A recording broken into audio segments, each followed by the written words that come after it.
Hey guys, welcome back to more Hollow Knight. In the last episode, we ventured out to Howling Cliffs after exploring the little bit that was left of Kingdom's Edge.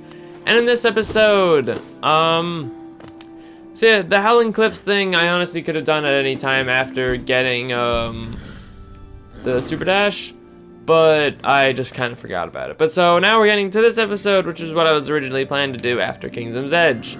So we're here at the hidden station in the ancient basin. We are here because there is something new we can do here. Now that we have the King's Brand in the main area. Even with the second most powerful nail, those things take 2 hits. First, I want to go up here. 'Cause there is something.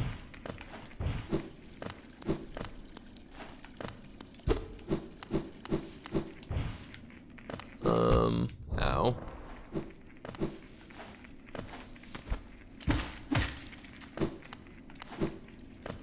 Over here. Yes, this fountain. I think we went over it before. Did we ever dream nail it? No, but we dream nailed these guys, right? Missing Monarch, we need you now. So yeah, true servant gives all for his kingdom.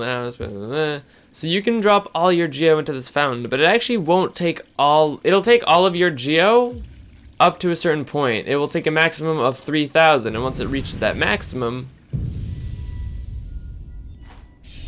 you will be gifted a soul vessel. And if you're wondering where I got all the geo, I off-screen went and sold a bunch of my relics. Along the way, I discovered that if you talk to the relic seeker with Defender's Crest on, he will actually comment on your stink. And you will not even be allowed to sell things to him. So you actually can't sell things while wearing it, which is kind of funny. Also, we got the extended bio for the Husk Dandy. It seems the weakest, greediest members of Hallownest were also the ones who exerted the most influence. Truly a kingdom that was always destined for ruin.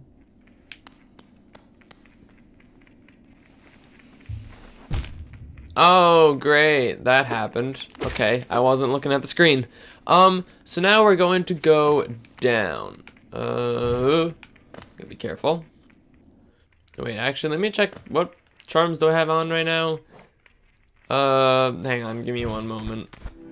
Alright, I just threw these charms on for right now. And, I just want to quickly mention that I forgot that right now we have a total of 584 essence. At 500 essence, you can go and get another reward from the Seer. This reward is a charm. We'll go over it when we get it, but it's not really useful for anything right now. It's not a very super useful charm, but it does have its uses and it is good for those. But I don't really need it right now, but I just wanted to mention that since I forgot about it. So back down here.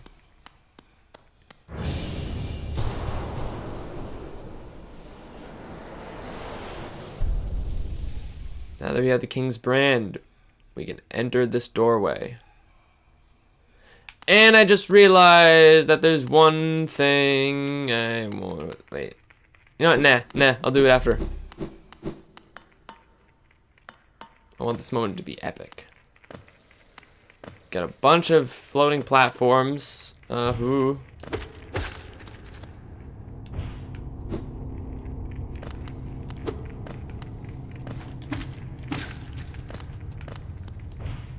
with spikes, so be careful.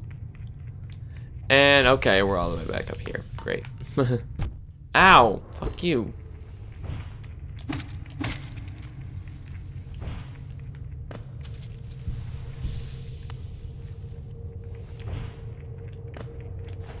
So there's this. There's this platform right over here. A deep blue stone atop a dais. We can't go through here. But we actually do have the means to go through here, and that is the thing that I will do after everything in this area is done. But yes, we have some skulls, is what it looks like. Very ominously familiar skulls.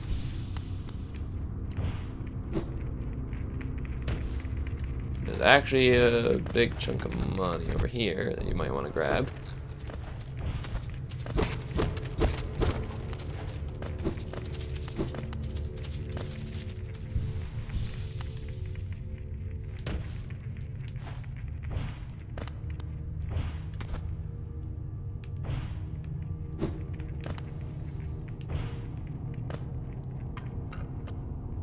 Welcome to the abyss.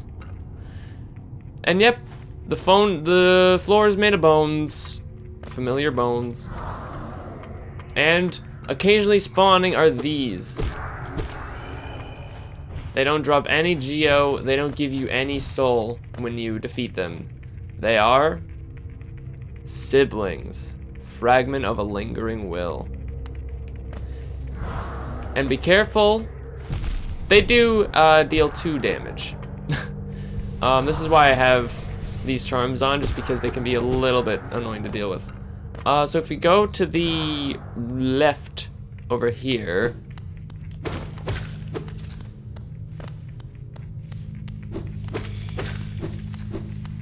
Ow.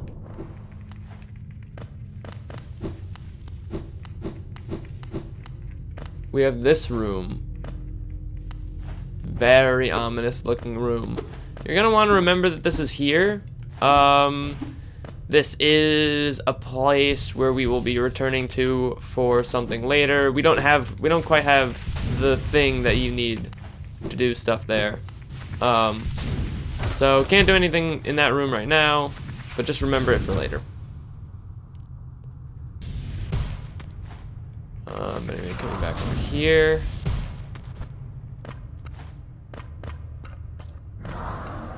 More and more siblings will spawn. But we're gonna go to the right.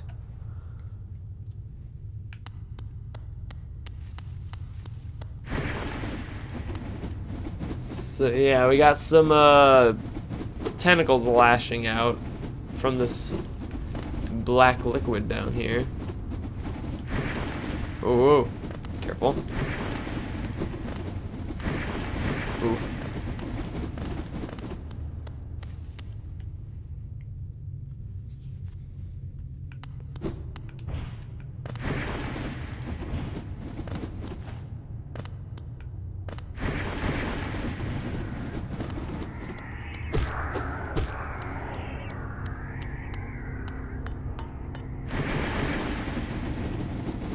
And there is some tall tentacles there.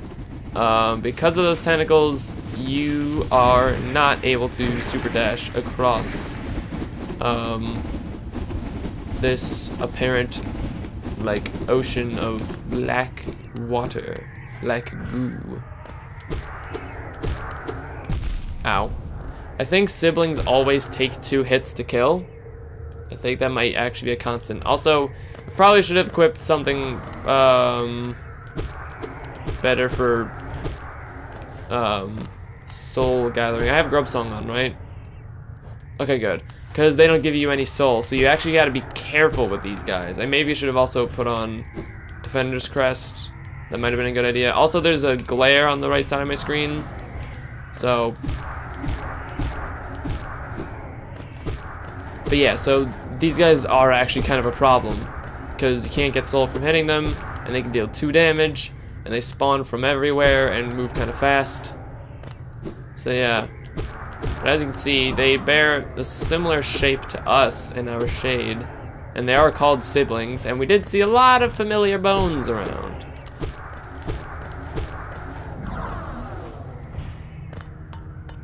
We're gonna go up here, in this building. Here we have some soul. Definitely want to grab those. And we have a switch.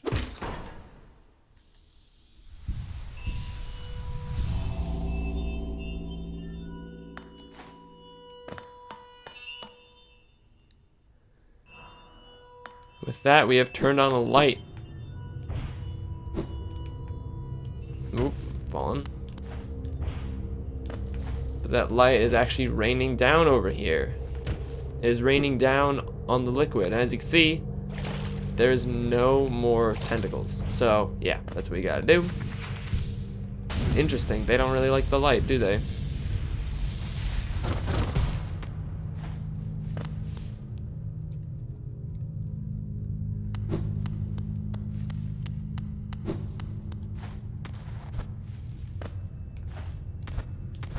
Go up here.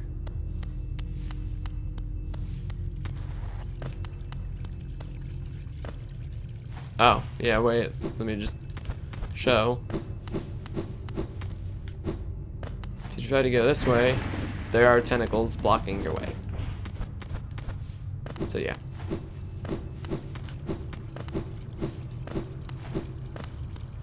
We have this very Metroid looking thing here.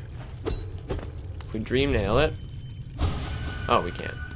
But it has a little pot full of liquid. Hop in. Can't move.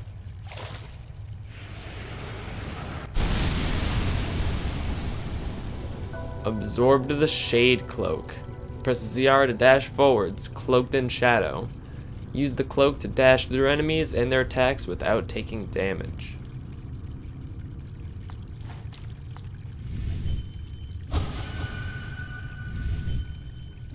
Oh, we can't actually dream nail it. There's a little barrier around it. So this is one of the few things that the dream nail on its own can't actually access right away. But we'll remember that for a little later. Why don't we? So the Shade Cloak. Basically your dash has been upgraded the same way our spells have. When we dash, we are in a shade form. And in this form, we can go through enemies and attacks without taking damage. We're invincible. It's an invincible dash. But as you can see, it has a recharge. It has about like a 2.5 second recharge. So now we can dash through those tentacles. And also grab ourselves an arcane egg. And despite what you might think at first, an arcane egg is actually an artifact.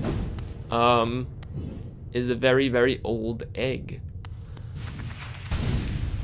So yeah, so now we have the Shade Cloak. And I think as of right now, there's not really much else we can do in this area, in the Abyss. We're gonna just go back. But the Shade Cloak does make things a lot easier for us. It makes it easier to dodge attacks and get through annoying enemies. And it is also necessary for passing through those shadowy gates that we've seen. I think we've seen one of those so far. But yeah. And then before we exit this area, there's one other thing I want to do. Oh, right, I forgot. Tsundere bitch is up here. Ghost, I see you faced the place of your birth, and now drape yourself in the substance of its shadow. Though our strength is born of a similar source, that part of you, that crucial emptiness, I do not share. Funny then, that such darkness gives me hope. Within it, I see the chance of change, a difficult journey you would face, but a choice it can create. Prolong our world's stasis, or face the heart of its infection. I'd urge you to take that harder path, but what end may come, the decision rests with you.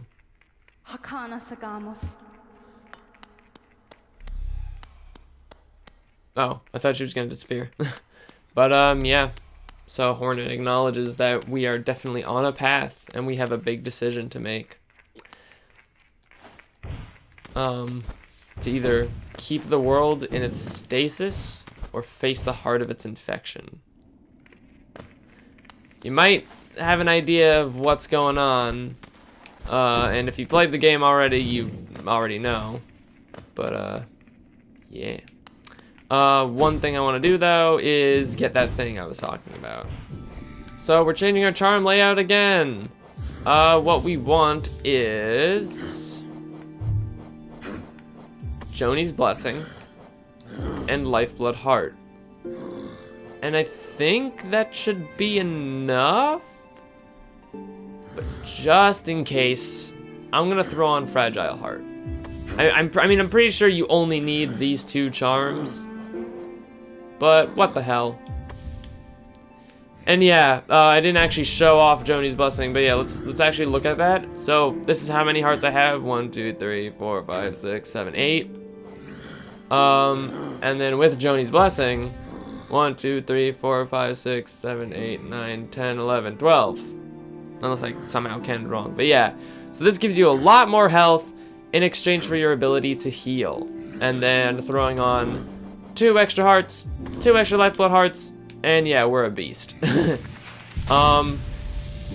Yeah, so Joni's Blessing and the Lifeblood Charms are usually recommended for fighting bosses that don't give you a lot of a chance to heal, or if you want to go on a more spell-based set so that you don't have to focus more of your soul on healing and you can instead just focus on, you know,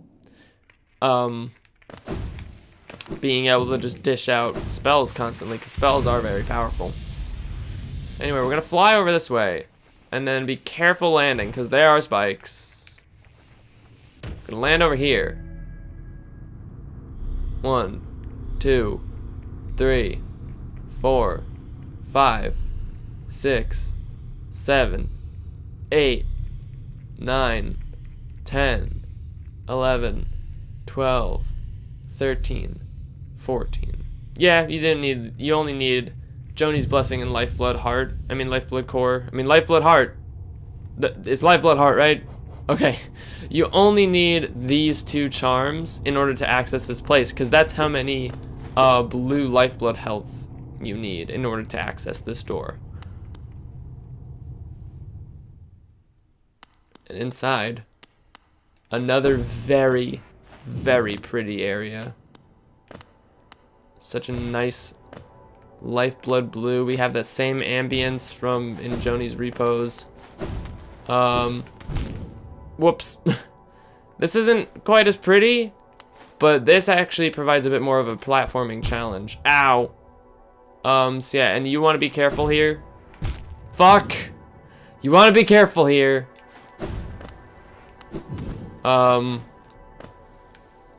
Because you cannot heal.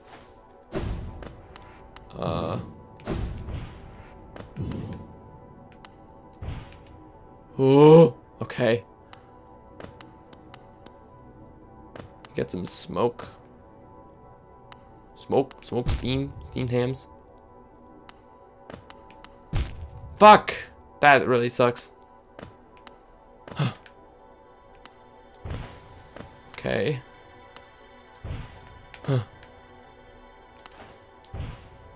Oof.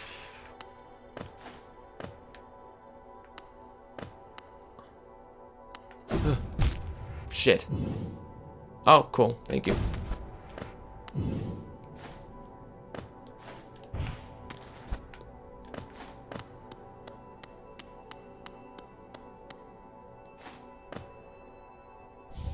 Lifeblood Core. Oh, I forgot that takes you out of the room.